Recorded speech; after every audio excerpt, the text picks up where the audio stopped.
thank you all for letting me come here today and take some time out with you. As you can tell, I have a weird voice, a different voice. This is what tobacco has done to me. Let me tell you how I got this beautiful voice I have. I was a cheerleader in high school, and I was considered an athlete. Well, being an athlete, I wasn't allowed to go into the designated smoking area where all my friends hung out. So what do you think I did? I would go in there and I would sneak in there, and all my friends would huddle around me, and they would hide me to keep me from being seen by the coaches and the teachers. You know, I never got caught. But if I had, I might not be standing here in front of you today. But my smoking really took off after I graduated from high school. It became an addiction. And you know, I didn't think it was an addiction because it was something that I simply enjoyed doing. I enjoyed it. I didn't know what addiction was. All I knew is I had to have it. I made a career out of smoking. And I tell you that because I would light one up as soon as my eyes opened in the morning. I would light one up when the phone rang. I would light one up after I finished eating. And it was the last thing I did before I closed my eyes that night.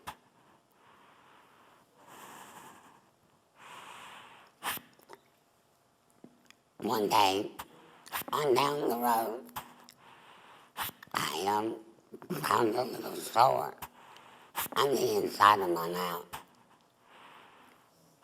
And I thought maybe I had eaten something that upset my stomach, or that I had bitten the inside of my cheek.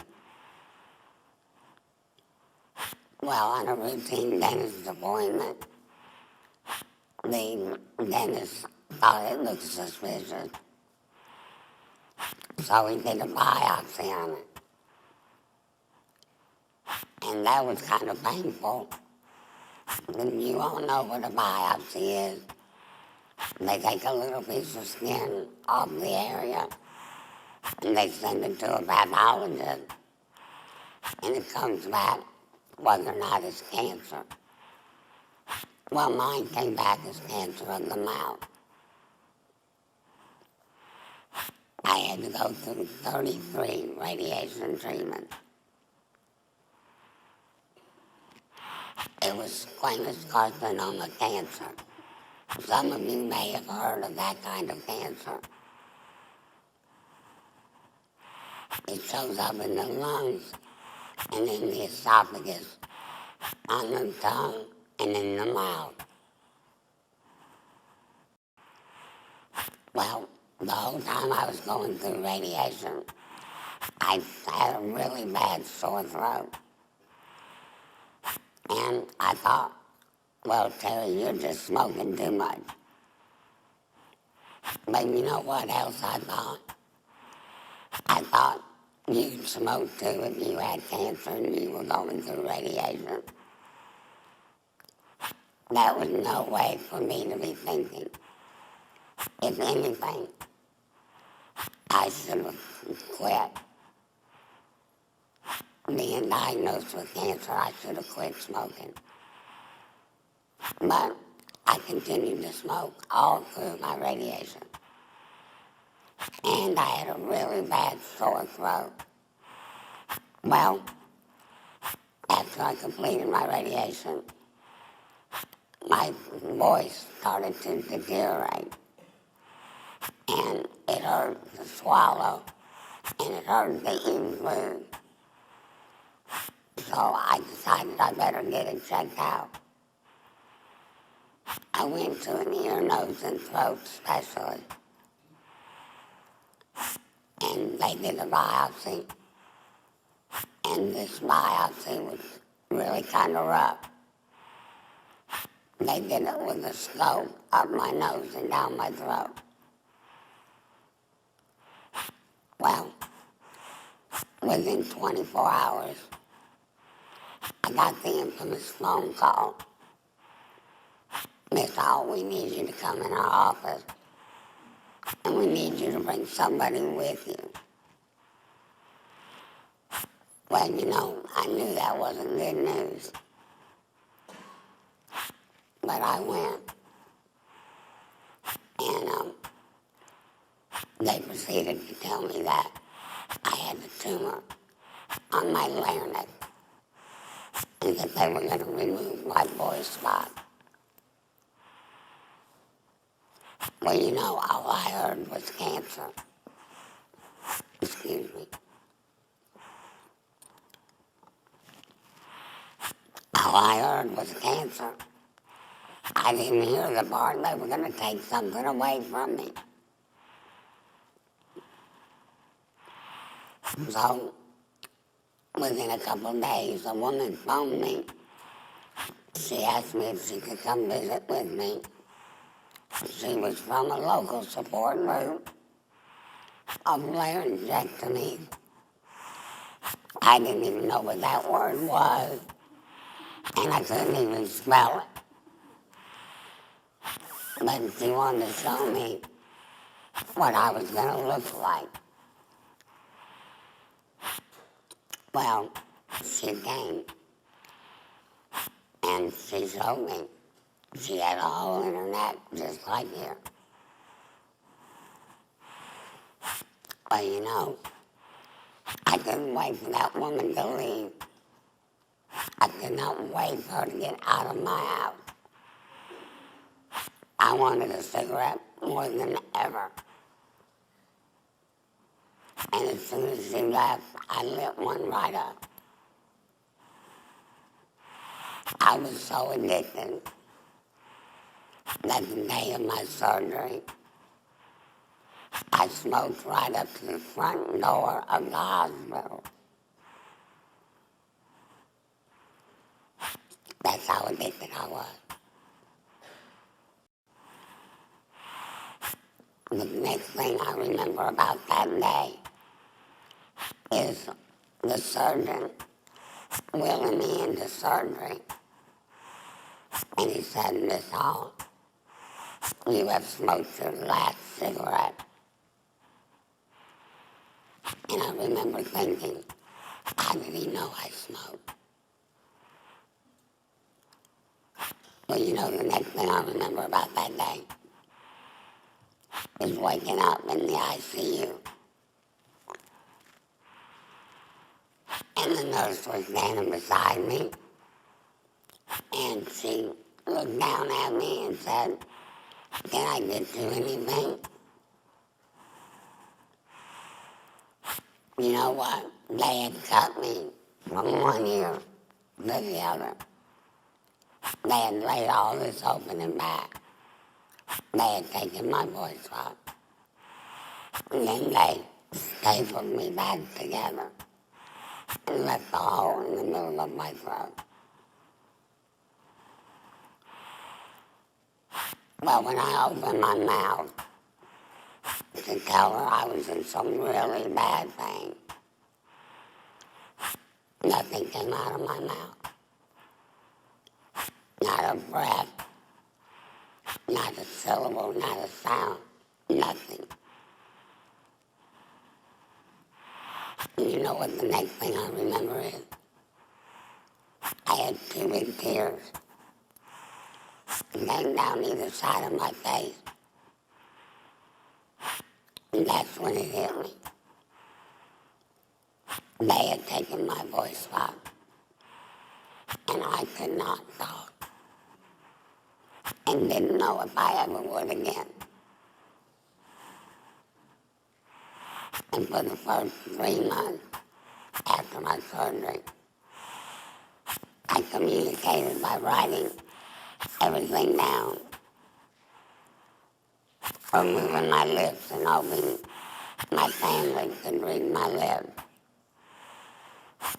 You see, I didn't want any of my friends to see me.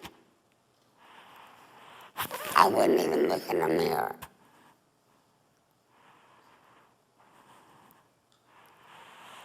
And then I received this in the mail.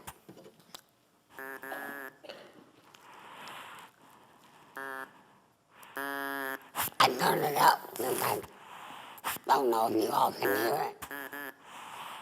How many of you have ever seen one of these? Well, this is called an electric larinet. It works off vibration. Most people use it on their neck. But because of all the radiation I've had, I can't use it on my neck. So I use a straw.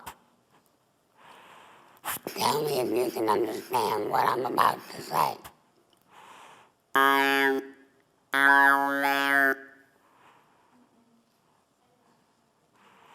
Okay, let me try it one more time. I'm going to turn it down a little bit.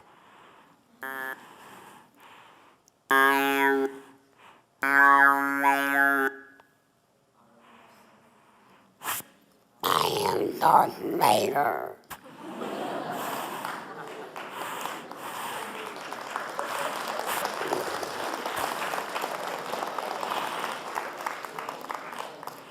And the reason a little boy came up to me after a presentation I did one day, and he said, "You sound just like Darth Vader."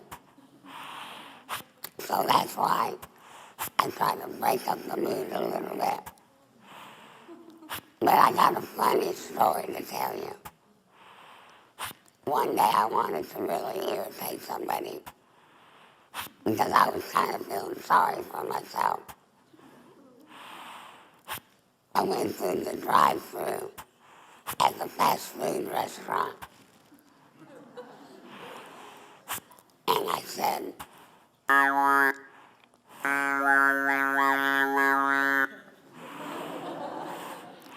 And they said, "Go to the next window, please." They didn't like me very well. You know, being a laryngectomy is very difficult. Now, I speak with what's called a hands-free device. I have a little voice prosthesis that has been inserted through my esophagus wall. And I meant to tell you all, before laryngectomy surgery, you know, you have an esophagus and you have a trachea. Your esophagus goes all the way through your mouth and your stomach. Your trachea is your breathing. That's your nose and your mouth.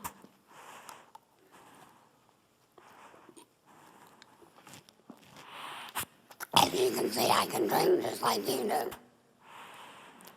But after laryngectomy surgery, my esophagus stays the same like yours. But my trachea, or my windpipe, is now curved and it comes out my neck. You see my nose and my mouth. My mouth's for eating and talking. My nose is good for nothing. All it does is run. Because I can't even blow my nose.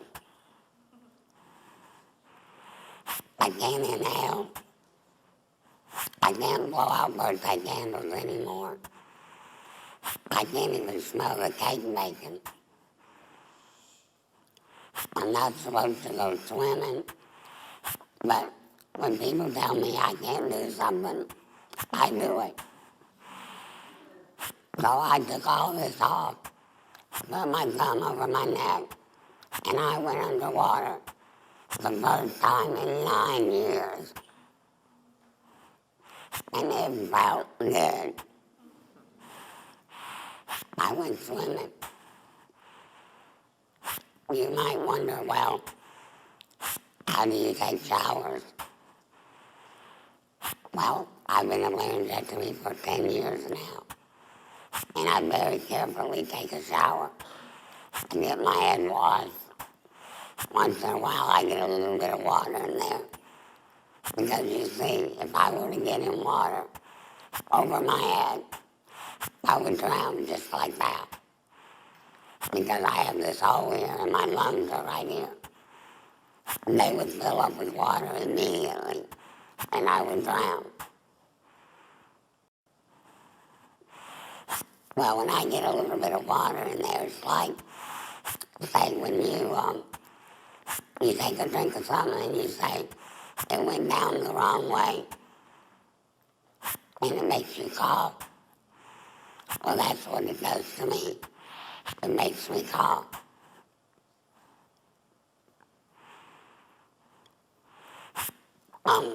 I can't whistle anymore. I never could sing, so I don't really have to worry about that. Although I do have a pretty good bass voice, don't I? But I'm happy with my life now. I've had to settle for my consequences that have been dealt me because of the actions I took at an early age. You know what? I was just like you. I was in school. I thought I was invincible. I thought that only happens to other people. I'm the other people.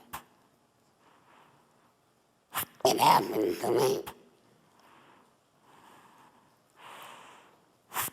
And you know, sometimes it's okay to be different. And if they know that smoking means being different, I think that's okay. My life has completely changed since I became a laryngectomy. I never thought that I would travel out of my state, stand before a crowd of teenagers, and tell about something that has literally changed my life forever. I hope that you get something out of this. I hope that when you get ready to light a cigarette, that you'll think twice. But let me ask you all a question. How many of you smoke? Thank you for your honesty. Thank you for being honest. All right. How many of you have tried smoking? Just try it. Okay, now, how many of you have a loved one at home that smokes? How many of you have someone at home that smokes? There's more hands raised than there was for smoking. You know, smoking kills over 440,000 people a year.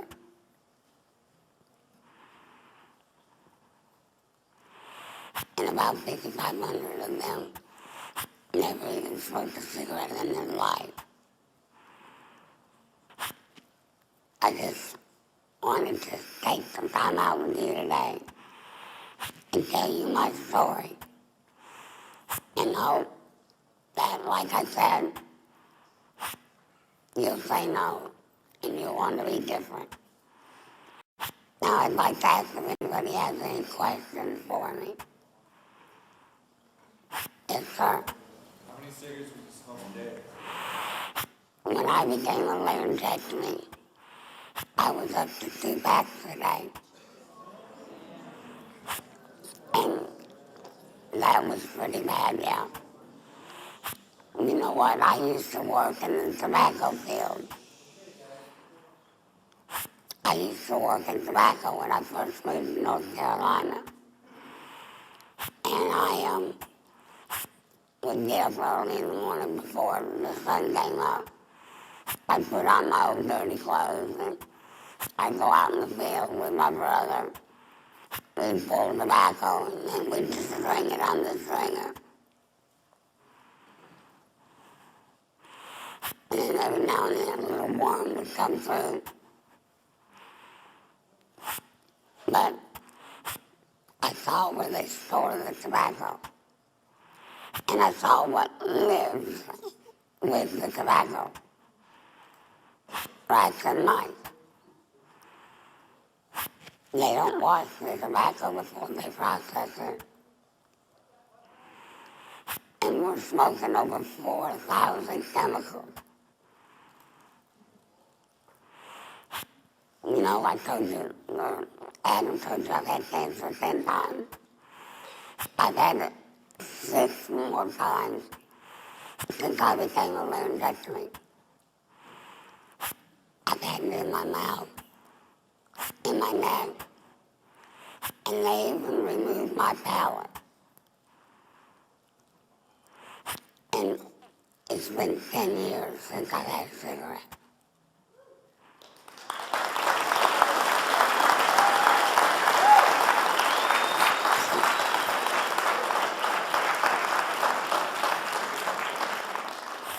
Does anybody else have a question? How old were you when you started smoking? Well, I should have told you all this. I was on a little camping trip with some of my friends, and one of my friends brought a pack of cigarettes. And we shared them, and I was about 13 years old. And it made me deathly sick on my stomach. But it didn't stop me from doing it again. And again, and again, and again. Until the next thing I knew, I was addicted. I had to have it. Why did you start smoking? Like, did you enjoy it? Like, how did you do it? Did you Why did I start smoking? I started smoking to be around my friends, and so I could be like them and be with them. Can you see my hole? Yeah, you can see it.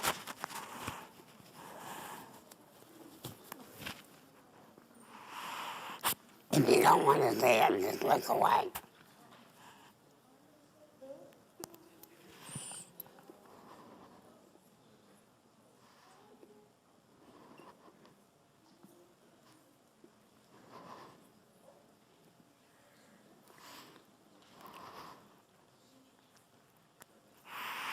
You didn't believe I really had one, did you? I do want to thank you all for letting me come. Thank you especially for being so attentive. I love you. The committee has reached the overall judgment that cigarette smoking is a health hazard of sufficient importance to the United States to warrant remedial action. In view of the continuing and mounting evidence from many sources, it is a judgment of the committee that cigarette smoking contributes substantially to mortality from certain specific diseases and to the overall death rate. You can quit. For free help, visit cdc.gov/tips.